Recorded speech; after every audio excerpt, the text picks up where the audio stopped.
Paz de Cristo Jesus, meus amados irmãos, vamos iniciar hoje mais uma aula que tem por tema Jesus, o discípulo e a lei.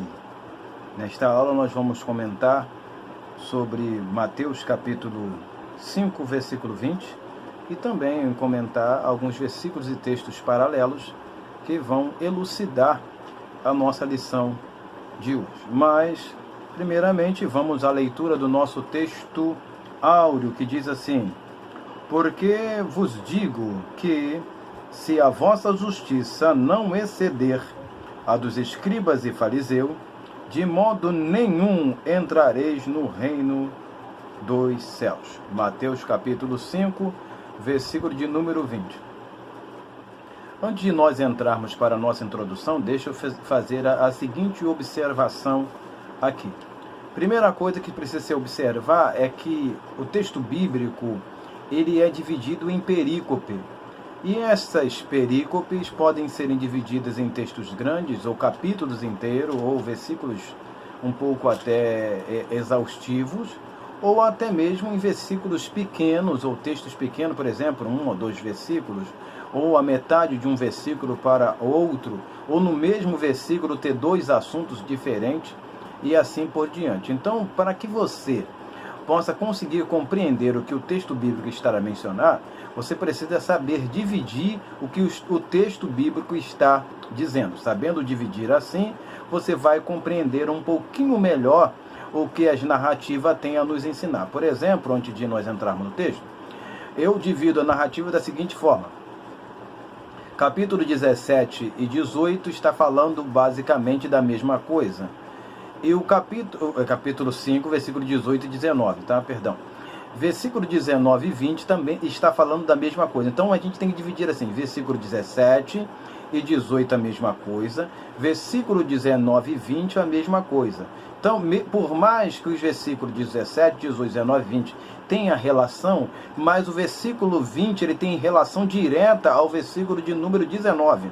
Entendido isso, você vai compreender melhor o arcabouço da apresentação de Jesus ali no texto e da verdade que está sendo tirada do versículo 20 de nosso texto áureo. Mas vamos para a nossa introdução.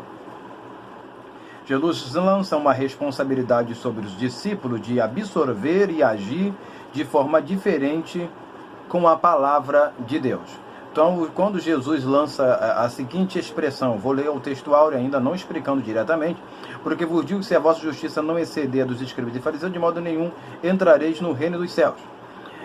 Jesus está lançando uma responsabilidade de um cumprir, de um exercer, de um responsabilizar, que seja diferente daquilo que os discípulos tinham já vivenciado, ou até mesmo absorvido, ao decorrer da religião a qual eles eram contemporâneos, e assim eles viviam e ouviam e eram ensinados. Então Jesus lança uma responsabilidade para que os discípulos pudessem absorver a palavra de Deus de uma forma um pouco diferente.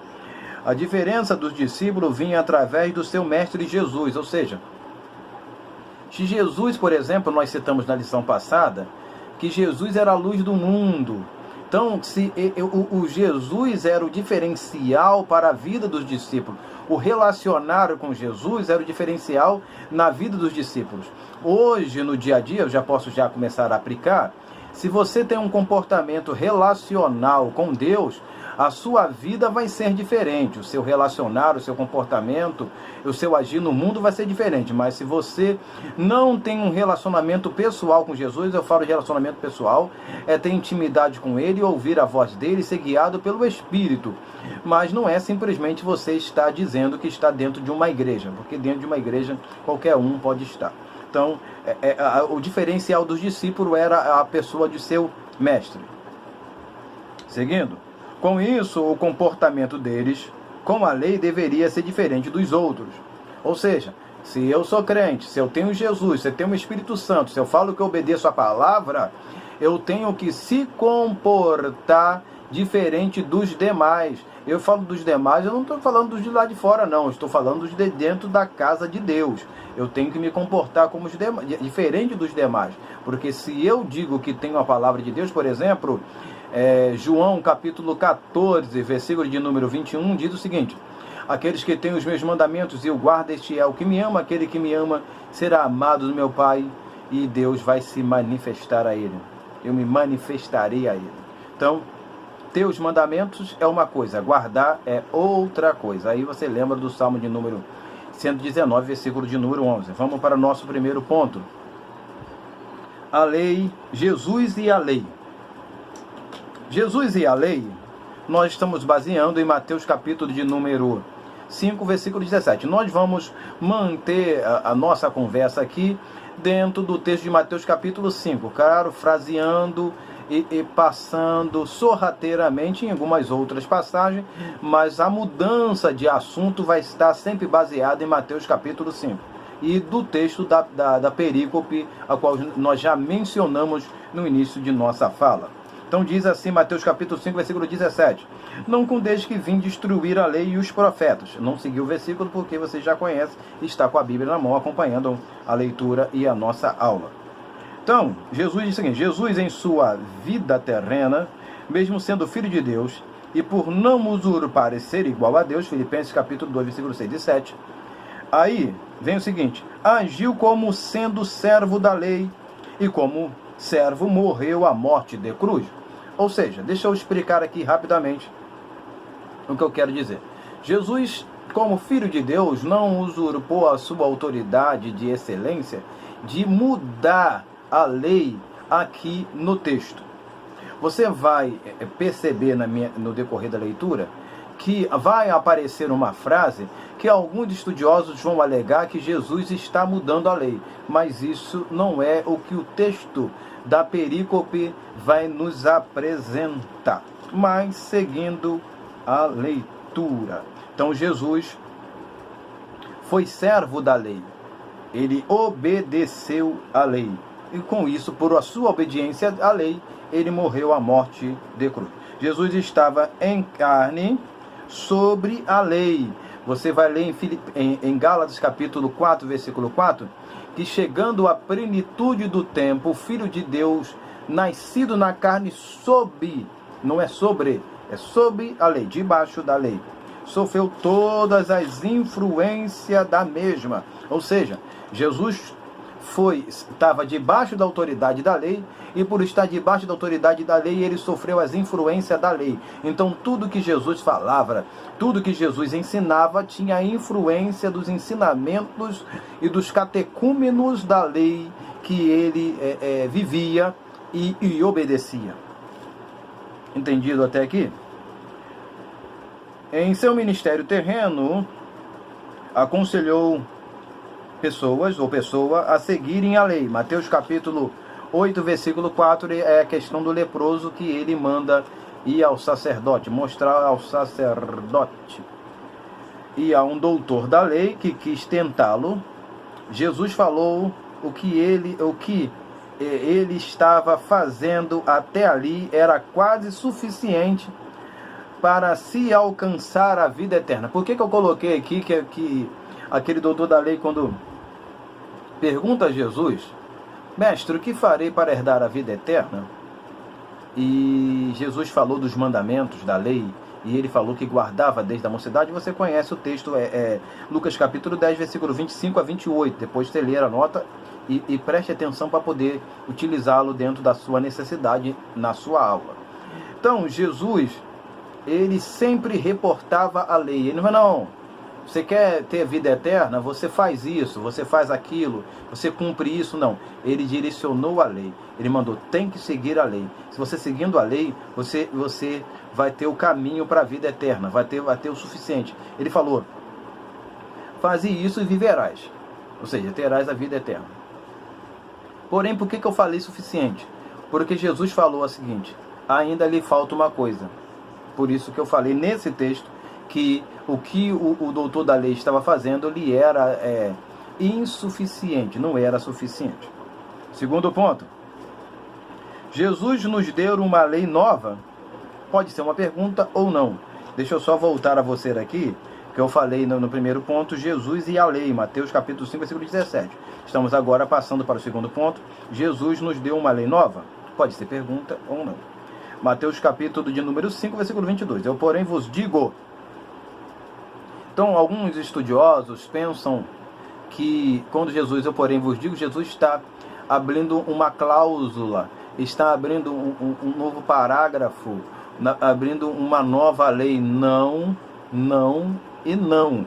Jesus não está alterando, modificando, abrindo um novo parêntese, não. Jesus está ratificando, vivaciando, trazendo vivacidade, trazendo nitidez, trazendo vida à lei que já existia no tempo dele. Então, eu, porém, vos digo, não é Jesus falando, olha só, vocês lembram o que disseram os antigos, mas eu, porém, vos digo, ele não está dizendo diferente do que disseram os antigos, que é a interpretação que permeia na cabeça de alguns. Jesus não está falando nada disso, Jesus não está mudando nada. Mas vamos seguir aqui. Jesus traz palavras e ensinos do passado para a sua contemporaneidade. Jesus pega as palavras dos antigos e expressa com a sua contemporaneidade, com suas palavras. Por isso ele fala, eu porém vos digo.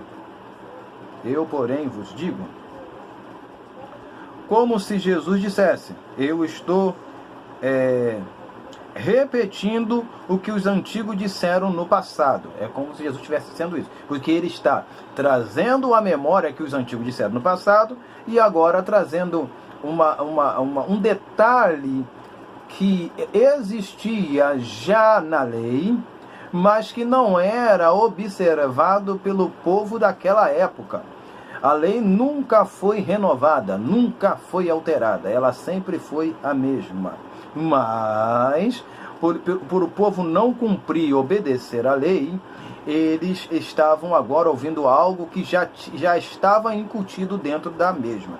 Ou seja, o Senhor sempre falou em Deuteronômio, a gente vai encontrar em outras passagens, o Senhor falando de uma lei no coração. Em Oséias, o Senhor falou que não queria sacrifício, mas misericórdia eu quero. Em outras passagens dos profetas. Pois bem, a pergunta que não se pode calar, eu digo, introduz uma nova lei? Eu disse já que não. Jesus falou que não veio destruir, mas alterou a lei em seguida? Não. Jesus, se ele falou que não veio destruir, ele não pode automaticamente alterar a lei em seguida. Então, por isso, eu posso dizer terminantemente, sem medo de errar, que Jesus não alterou lei nenhuma. Até mesmo que o capítulo 5, versículo 17 já diz isso, ele falou que não veio destruir, mas cumprir. E esta fala de Jesus, ele está cumprindo a lei. Ele está falando assim, ó, que assim, é deste modo, é desse jeito, é neste parâmetro que você vai conseguir cumprir a lei com sua devida realidade, com a sua devida precisão. Nada disso aconteceu. Jesus não destruiu, mudou ou alterou. Jesus asseverou a lei. Asseverar no sentido de tornar mais severa, mas aquilo que já estava, mas que eu, pela minha concepção, a minha visão, não estava percebendo que aquilo já existia e já estava ali. Por isso que ele asseverou nesse ponto de vista. Expôs o que estava no íntimo dela, no íntimo do texto. O eu aqui vem do grego ego. Ego. E que pode representar algo vindo de dentro do próprio Deus, ou do próprio Espírito. Ego é a própria pessoa. Então Jesus está falando assim, aquilo que eu estou falando para vocês, estou parafraseando, que o termo ego, que é eu no grego. Aquilo que eu estou falando para vocês vem do Espírito Santo. É isto que o Espírito quer. É esta vontade de Deus para a vida de vocês. É isso que Jesus está expressando. Uma manifestação interior para o exterior. Do Espírito, para que fosse assim, eles pudessem cumprir. Quando o ego é usado com eimi, sou, João capítulo 18, versículo 5, representa a voz de Deus falando a Moisés no passado. A gente vai encontrar em Êxodo capítulo 3, versículo 14. Quando Moisés pergunta, quando perguntar o do teu nome, quem eu vou dizer? Qual é o teu nome? E o Senhor falou, eu sou. Então o igual com o Eimi significa eu sou. Então Jesus está dizendo, eu sou, eu estou dizendo, Deus continua dizendo, Deus continua falando. É desse modo que tem que se comportar, é desse jeito que tem que fazer para poder cumprir a lei de Deus. A lei de Deus sempre foi uma lei que atingia a fé e a manifestação do coração. Não existe novidade, não existe mudança, não existe nenhuma alteração referente à lei. Eu quero aqui ocupar, antes de passar a leitura para o próximo ponto, deixa eu ler e quando eu passar para o próximo ponto eu já observo. Em resumo, Deus não tem duas bocas e nem Jesus mudaria a sua própria fala. Mateus capítulo 5, versículo 18, afirmando ele assim, o céu e a terra passarão, mas as minhas palavras não vão de passar. Então, se ele falou que não veio destruir, não veio abirrogar, ele não poderia mudar. Então, a gente tem o seguinte, Mateus capítulo 24, versículo 35, que Jesus também utilizou, que a terra passando, minha palavra não de passar. Podemos terminar essa fala dizendo em alto e bom som, a palavra de Deus dura para sempre. Isaías capítulo 40, versículo 8 e 1 de Pedro 1, 25. É mesmo texto. 1 de Pedro está usando 1 de Pedro 1, 25 está usando Isaías capítulo 8, capítulo 40, versículo 8. Pois bem, deixa eu só fazer uma seguinte observação para seguir. Quando eu falo que Jesus não alterou nada, Jesus não mudou nada, de repente você pode pensar assim, mas pastor Manuel, quando Jesus falou assim, este sangue é o Novo Testamento, este sangue é o Novo Testamento do meu sangue. Quando Jesus fala isso, por exemplo, a gente encontra isso no texto da ceia, este cálice é o Novo Testamento no meu sangue. Esse cálice está falando do sangue. Este cálice não está dizendo que Jesus, o Novo Testamento, eu quero só observar o termo Novo Testamento. O Novo Testamento ali não está querendo dizer que Jesus está criando uma coisa nova, de procedência. Não. Jesus está renovando aquilo que existia, porque Jeremias capítulo 31, versículo 31 a 34, Deus falou que estaria fazendo um novo concerto com o povo de Judá, que a gente encontra em Hebreus capítulo 8, versículo 8. Pois bem, entendido? Então não existe uma renovação tirando e implantando uma coisa nova, mas renovando aquilo que existia, uma nova lei. Então o termo para novo que apresenta ali no Novo Testamento, nosso Novo Testamento, é kainós, que significa renovação. Renovar é pegar aquilo que existe e melhorar, aperfeiçoar, e não pegar aquilo que existe, tirar e colocar outro novo. Você está me entendendo? Então Jesus não pegou a lei antiga e alterou por outra. Não, ele renovou, aperfeiçoou. Qual era a renovação que o Antigo Testamento ou o Primeiro Testamento vem aludindo? Essa renovação era a implantação da lei dentro do coração do indivíduo. Era isto. Agora não seria mais cravada em pedras, em obras de pedra, mas no coração do homem. Era isto que Jesus estava falando. Então o Novo Testamento não é um Novo Testamento anulando o primeiro. Claro que a minha discussão aqui não é sobre isso, então só estou dizendo porque nós temos dois termos grego para novo. Nós temos neós e nós temos kainós. Kainós é renovação, neós é novo de procedência, é novo de nascência. É aquilo que não existia e nasceu agora. Não tinha e passou a existir. O kainós é aquilo que existia e foi aperfeiçoado, foi melhorado. Entendido? Vamos seguir. Os discípulos e os ensinos de Jesus. Mateus capítulo 5, versículo 20. Porque vos digo que, se a vossa justiça não exceder a dos escribas e fariseus, de modo nenhum entrareis no reino dos céus. Seguindo. Para assim entender o verso 20, é preciso conectá-lo ao verso 19, eu já disse lá no interior, no início da nossa fala, na introdução. para se ter um amplo significado da fala de Jesus. Então tem que pegar os dois textos para anexá-lo e compreendê-lo. Mas a explicação disso eu vou falar um pouco mais à frente. O que é justiça? Justiça é um ato legal praticado dentro da lei. Ser justo é cumprir a lei sem infringir qualquer regra para benefício próprio. A lei deve ser cumprida. Jesus falou, olha só, a vossa justiça tem que exceder a dos escribas e fariseus. Eu vou explicar também o que Jesus está querendo dizer com a justiça dos escribas e fariseus. No texto você vai encontrar que está tudo escritinho aqui, bonitinho, para que você possa saber que aquilo que nós estamos falando não só...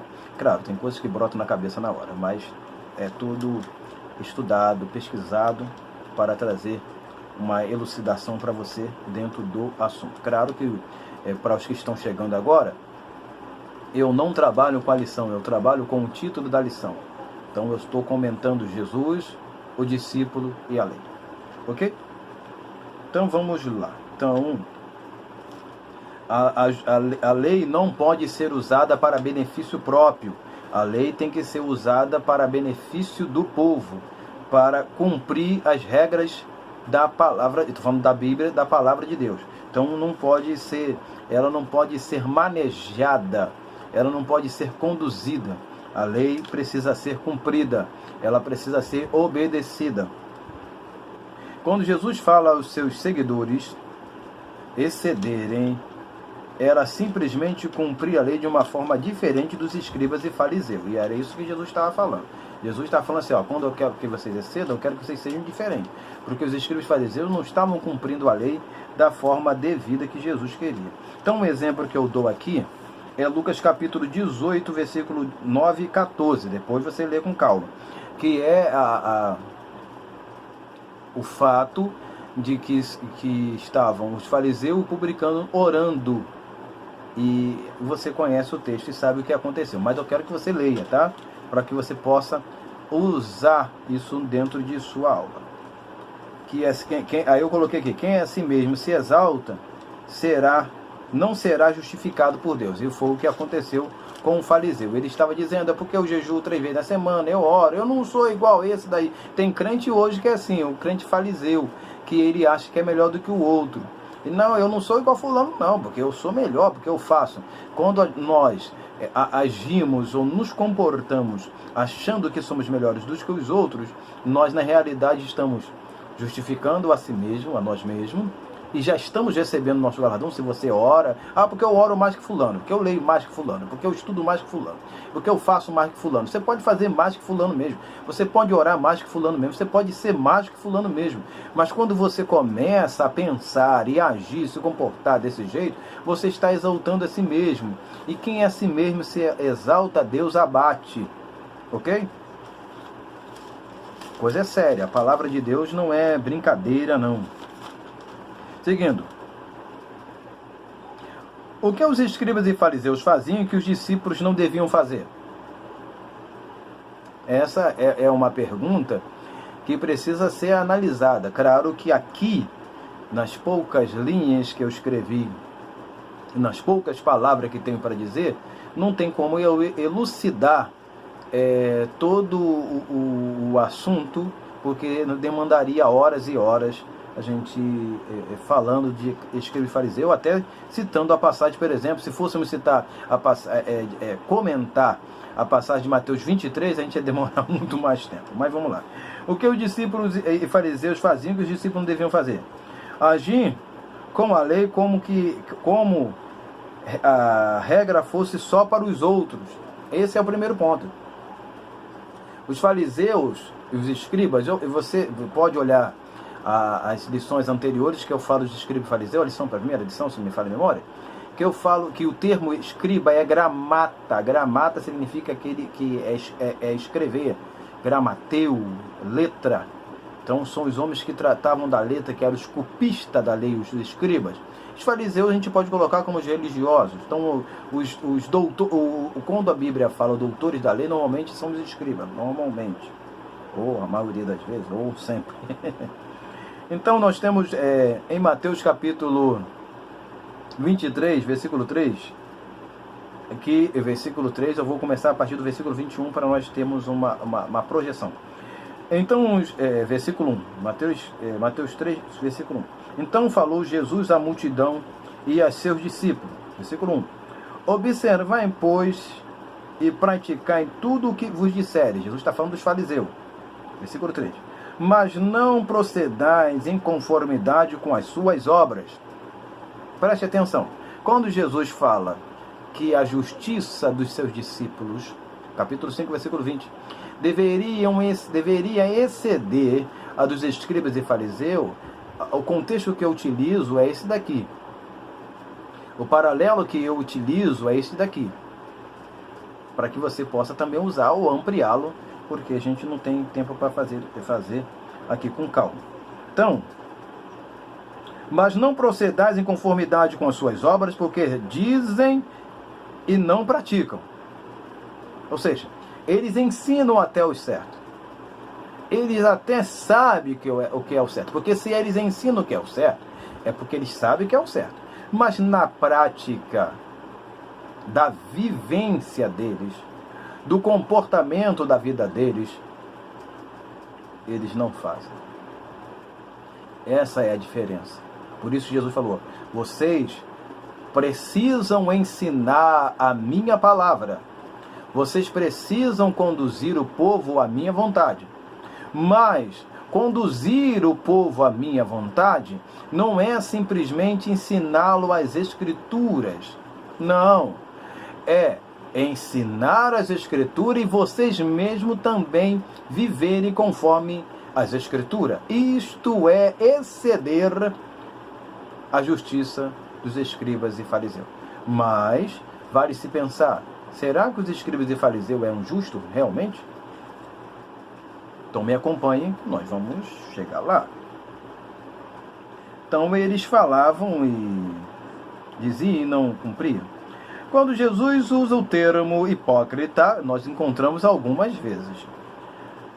Está falando da turma que comandava a religião do seu país. E qual turma era essa? Escribas e fariseus, anciãos e assim por diante. Tinha uma gama que faziam tudo o que era certo. O que eles faziam era certo? Era. Por exemplo, é só você olhar, como eu já citei, Lucas capítulo 18, versículo 9 a 14. O que ele está falando é o jejum. É certo jejuar? É. Ah, eu oro. É certo orar? É. Então o que ele está falando está certo. O que ele estava fazendo também era certo. Só que o problema não é fazer o que é certo. O problema são as motivações que nos levam a fazer. Aí você tem que dar uma olhadinha em Mateus capítulo 6. Mas nós vamos chegar lá. A motivação. Tem pessoas fazendo coisas certas com motivações erradas. E motivações erradas vai fazer você estar errado, vai fazer você estar em pecado diante de Deus.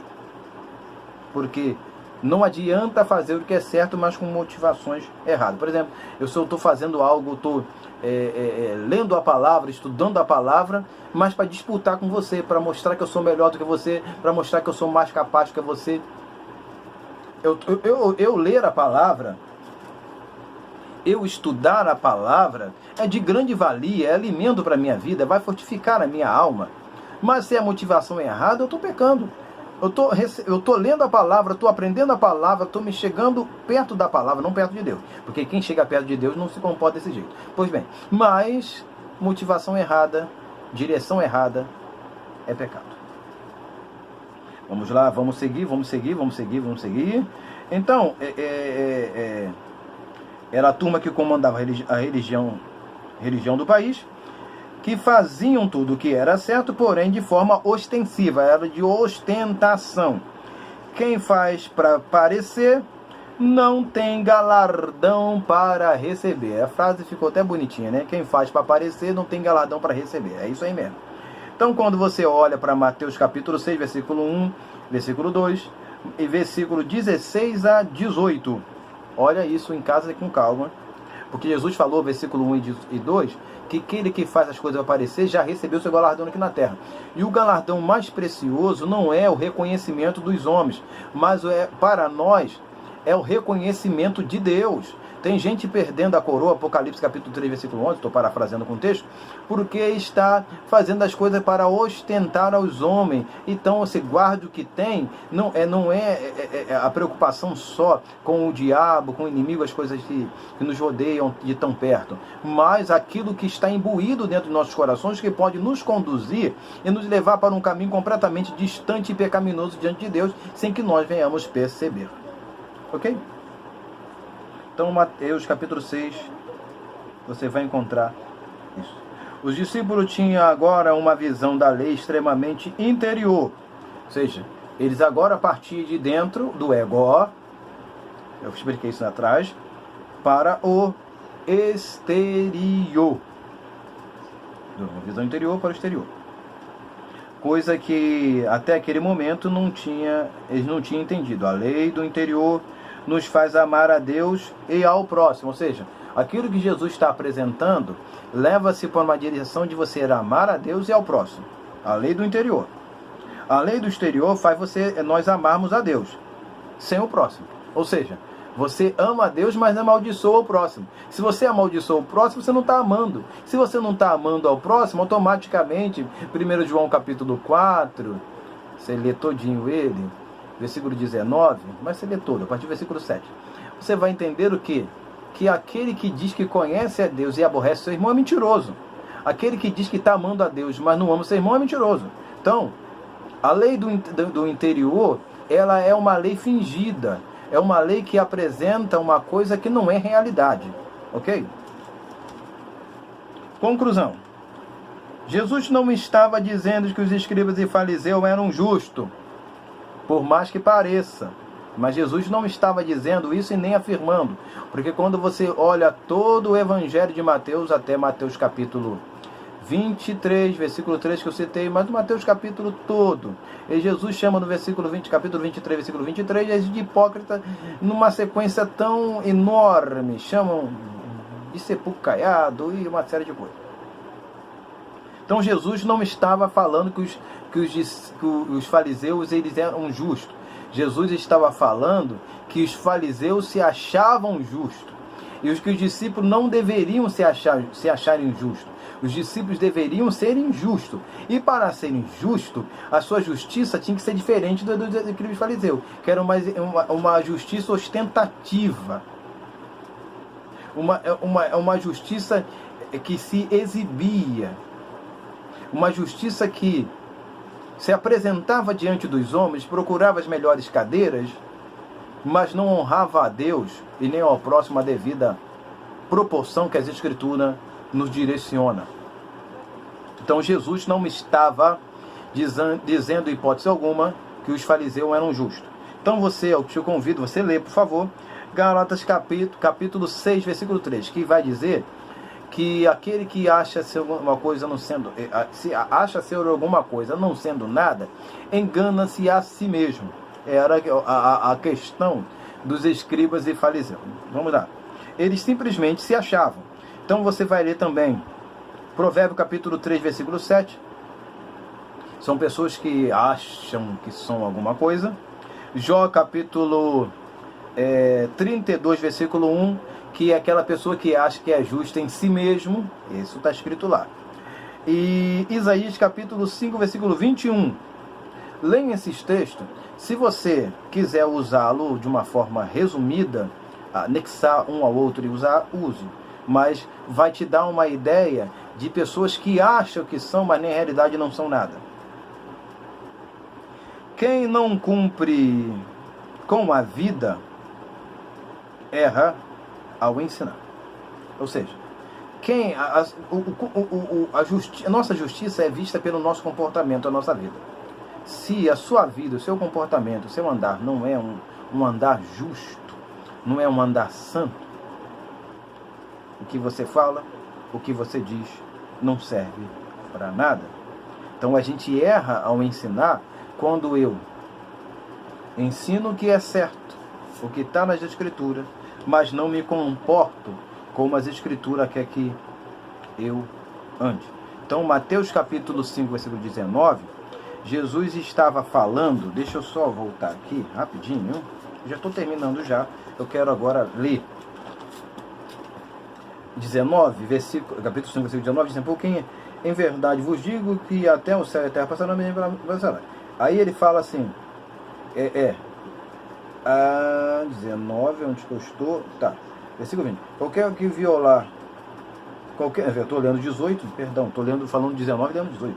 Qualquer, pois, que violar um destes menores mandamentos, e assim ensinar aos homens, será o menor do reino do céu. Aquele, porém, que cumprir e ensinar, será chamado grande no reino do céu. Então Jesus está falando, mostrando aqui aos discípulos, qual é o comportamento de exceder.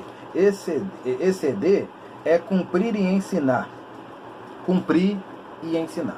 Você excede, você cumprindo, o primeiro ponto, é sua vida cumprindo. Aí você ensina. Então, por isso que eu falei ensinar com a vida. O porquê que Jesus... Aí eu volto ao início do versículo dos fariseus. Qualquer, pois, que violar um destes menores mandamentos e ensinar aos homens, será menor do reino dos céus. Ou seja, quando eles não praticam com a vida, eles estão ensinando errado. Porque as pessoas falam, esse cara está mandando eu fazer, mas ele mesmo não faz o que é certo. Então, tem que fazer com a vida. Deixa eu só terminar minha leitura aqui, não quero ler, mas não tenho. Então, assim nós terminamos. Excedamos, pois, os escribas e fariseus, que as nossas vidas falem mais alto que as nossas palavras, que a nossa vida, a sua vida, venha falar mais alto do que as suas palavras, venha representar muito mais do que qualquer coisa que você faça, qualquer ensino que você venha dar. Você pode ser PhD, você pode ser doutor, mestre, bacharel, não importa. Se a sua vida não fala mais alto, seu ensino não vai ter a eficácia espiritual. Eu quero terminar com esse texto aqui extremamente complexo, que é Isaías de número 64, versículo de número 6. Mas todos nós somos como imundos, e todas as nossas justiças como o trapo de imundícia. Eu quero só aqui essa parte. E todas as nossas justiças como o trapo de imundícia. E o que a gente precisa entender? Que a sua justiça, por mais que você venha fazer qualquer coisa, ela não é suficiente. Nós vivemos hoje debaixo da justiça de Deus, debaixo daquilo que Deus faz por nós e através de nós. Não é para você bater no peito e dizer, mas porque eu sou, quem é eu sou, já disse aqui, é Goiemi, é o Cristo, é Ele que é o sou, e não é você. Você não é nada. Você não tem capacidade para nada. Estou falando você, eu estou incluído também. Não tenho capacidade para ser nada. Você não tem capacidade de entender nada, nem entender as Escrituras, se Deus não lhe der. Se Deus não lhe ensinar, você não tem capacidade de andar na vontade de Deus, se a graça de Deus não estiver sobre você. Então entenda que para você ceder a justiça dos escribas e dos fariseus, não ser hipócrita, você precisa da graça e da misericórdia do Senhor. Eu vou inverter a leitura aqui, meu último texto, que é Tito capítulo 3, versículo 7. Depois eu vou voltar ao 5. Para que, sendo justificado pela graça, sejamos feitos herdeiros segundo a esperança da vida eterna. Ou seja, nós somos justificados pela graça. Então é a graça que traz o elemento de justiça em nossas vidas. Versículo de número 5. Não pelas obras de justiça que houvéssemos feito, mas segundo a sua misericórdia nos salvou pela lavagem da regeneração e da renovação do Espírito Santo. Não é por obra de justiça que você tenha feito. Você às vezes acha que você é alguma coisa, mas não é por obra de justiça, mas é pela graça. Pela graça sois salvos por meio da fé. Isso não vem de vós, é dom de Deus. Não vem das obras para que ninguém se glorie. Dependemos da graça. Sem a graça de Deus não somos nada. Então, viva pela graça. Aí sim, você e eu vamos conseguir exceder a justiça dos escribas e fariseus. Amém e amém. Vamos orar, agradecer ao Senhor, para que possamos ter uma excelente aula de escola dominical. Senhor Deus, em nome de Jesus, eu peço, Senhor, que conceda-nos sabedoria e entendimento na Tua palavra e, mediante essa aula, venha tirar toda arrogância e prepotência do nosso coração para que a gente possa caminhar na Tua vontade e exceder a justiça dos escribas e fariseus. Peço, Senhor, que dê sabedoria a esta professora, este professor, a este aluno, e que possam poder entender e compreender e absorver esse conteúdo e aplicar em suas aulas, e que isso possa ser bênção e crescimento para a vida dos teus servos, dando sabedoria aos teus filhos para que eles possam ter capacidade de sempre acrescentar aquilo que o Espírito do Senhor colocar em seus corações. Nos permita uma excelente aula de escola dominical, em nome de Jesus. Amém e amém. Meu amado irmão, minha amada irmã, tenha uma excelente escola dominical e que Deus lhe abençoe. Amém e amém.